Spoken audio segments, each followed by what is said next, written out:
Hey guys, welcome to the second update in the build series for the Carisma Scale Adventure Challenge. If you're new to the channel, then my name is Matt, so big thanks for stopping by.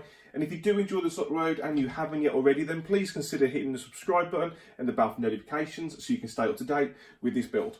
So, obviously in the last video I unboxed this for you and tried to give you an idea as to what's in the box, and I've been trying to figure out what the best way is for me to show you the quality of the components or how things have come together. So what I've done is I've assembled everything, but I've not assembled it as a rig as a whole. So I've built the differentials and I've built the axles, for example. So what I'm going to do, I'm going to pull the camera over now. I'm going to show you all the assembled parts that I've done, and on the next update video I'm going to actually show you this as a complete roller, so you can see what it's like with regards to its components and what you to expect as you're building this, and then kind of like the finished piece as a roller in itself. Hopefully this helps you guys out, and of course, as I said before, a huge thank you to Carisma Scale Adventure. It's been a lot of fun. So far I haven't really come across any issues that I can give you guys. It's just gone pretty smoothly. I've had an incredibly busy week this week with work, and it's been a pleasure to come back every day and just spend about 45 minutes each night this week, and I've done it for 5 nights, and I've pretty much put the whole thing together and it's gone well. I haven't really come across any issues at all. But enough of that, I'm going to move the camera over. I'm going to show you the components that I've made so far, and we'll go from there. So this is of course, this is the chassis rail. The front bumper's on, the rear bumper's on. A plate at the back. We've got our battery tray. And the rock sliders are on as well. I've put the skid plate in. So of course that's now ready just to accept the whole transmission section. And these parts as well, which I'm assuming are going to have the links on. But it's gone, to be fair, it's been one of the easiest kits I've built. Didn't really come across any specific problems, other than me watching too much Netflix while I'm building it and not paying attention. But it's nice that there doesn't really seem to be anything that's going to be catching on anything.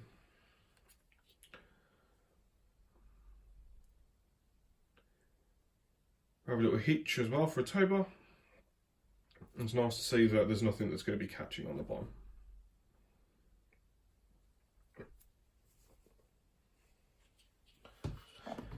So here's one of the wheels. Now, of course, depending on where you live in the world is going to depend upon how you put these together. But I always seal off the holes on my tyres because I've got a lot of water where I am and a lot of grimy muck and stuff. So I don't want them being filled with rubbish and ruining the foams. And I do that with everything, all my fast stuff, my slow stuff. And I have confidence that they're going to do well. They are plastic, so they are very light. It does recommend in the manual that you do weight them, but at the moment I haven't got any weights, and I tend to change these things out anyway for something that's a bit more personal to myself. But I wanted to give this truck a good go in first in its stock form, so I'm going to just try that out for now. I do need to remember, of course, that they are lighter and it will affect the handling, but that is just because I've ignored some of the instructions. So take that as you will.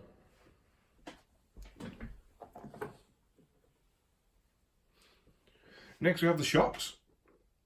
They went together incredibly well. I've got 45 weight oil in them. Very difficult, of course, to pick the right oil and tune your shocks until you've got the whole thing together, but if you can hear that, they just sound smooth. There's no binding of the springs.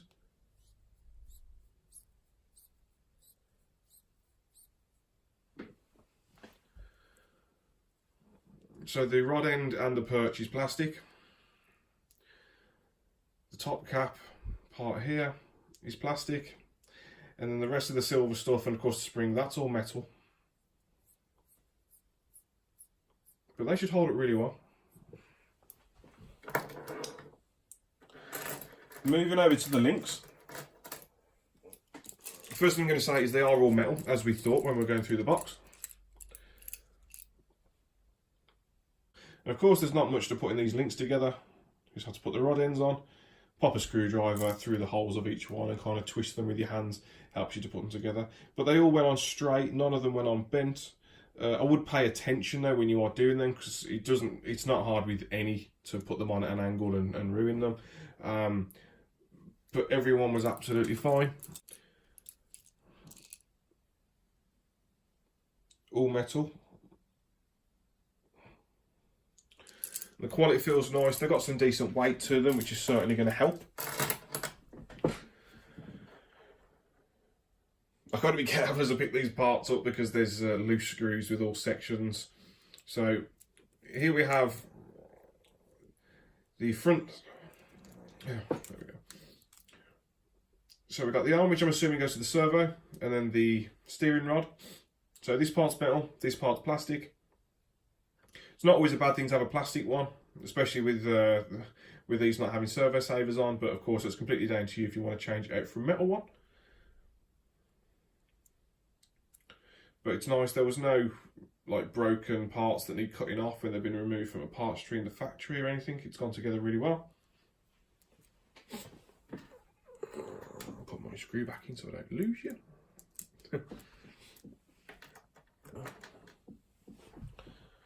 If I move on to the diffs now, I'll just show one because they're both the same, just the ends will be different. So if I take that out, so we've got a metal pinion gear inside. Then here's our diff. Metal gear diff. Now I have replaced the bushings on these with bearings simply because I had some spare, so why wouldn't I? But everywhere else, so on the pinion, there'll be a bearing there as well. Sorry, a bushing there. And I've inquired why, and apparently it's because they give bearings in the transmission sections of this where bearings are required, but they've left bushings in place with areas where water may hit to help minimise the amount of maintenance that this truck requires. But bear in mind the price point of this kit, it's probably 40% cheaper than everything else, so you know it's to be expected on certain aspects. But like I say, I only changed them out because I had them. But the quality feels nice, the weight is good.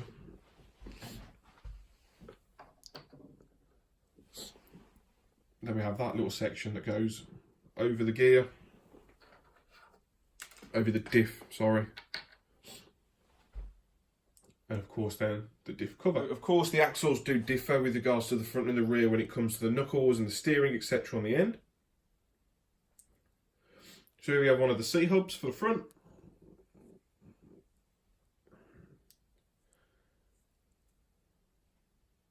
Put some marine grease on there to keep it nice and lubed up. And then we have the metal CV joint.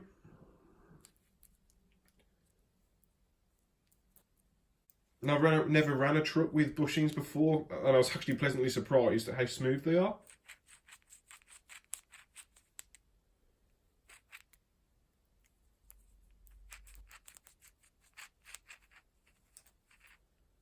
So, yeah, I don't really have any worries with running the bushings.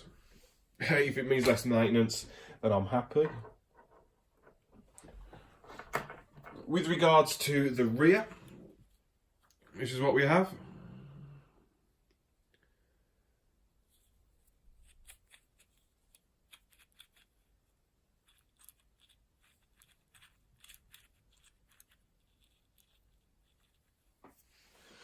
And then the next, and I think the last part actually, is the transmission.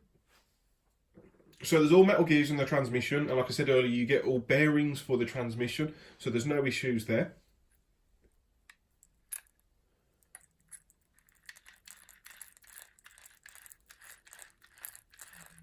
It feels smooth, it went together really well, there was no issues of gears binding or anything like that. We have the slipper clutch in there. I do need to tighten that, but of course I can't do that until I've got a motor installed, and I haven't ordered the motor and the electronics for this year. It's going to be something I'm just having to wait till the end of the month to do.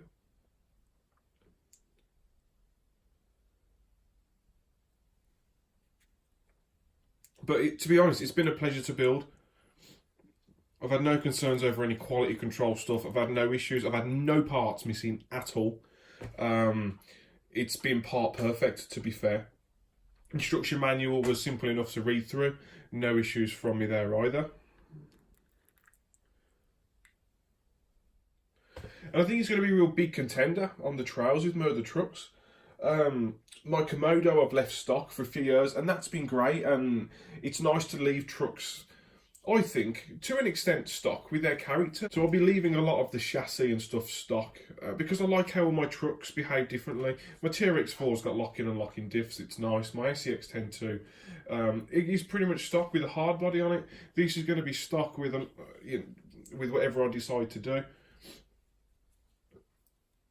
But of course you can upgrade and change things as you please. There's many parts for them. World is your oyster really with the crawling scene. And I wouldn't have any reservations with going for one of these trucks and actually spending more money on modifying it. There's plenty of parts and stuff that are going to fit, not going to have any problems. Of course, just make sure, like, you know, if your end goal, make sure it's possible from the beginning. But it's been real fun, guys. So there we have it, guys. That's update 2 on the build series for the Carisma Scale Adventure Challenge. Carisma, again, a massive thanks. It's been a lot of fun. I'm really excited to get this ready and on the trails. To everybody that's watching and supporting my channel, as always, a massive thank you. It always means a lot to me. Appreciate everyone's time and all your comments. And like I said earlier, if you haven't already, then please do consider subscribing and hitting the bell for notifications. So I'm going to drop links below to Carisma Scale Adventure's YouTube channel so you can see more of their trucks, and to their website where you can see more of their products like the F150 RTR and their new Range Rover kit. Gorgeous, you've got to take a look at it. Thanks for watching, and we'll see you guys in update 3 for the Carisma Scale Adventure build series.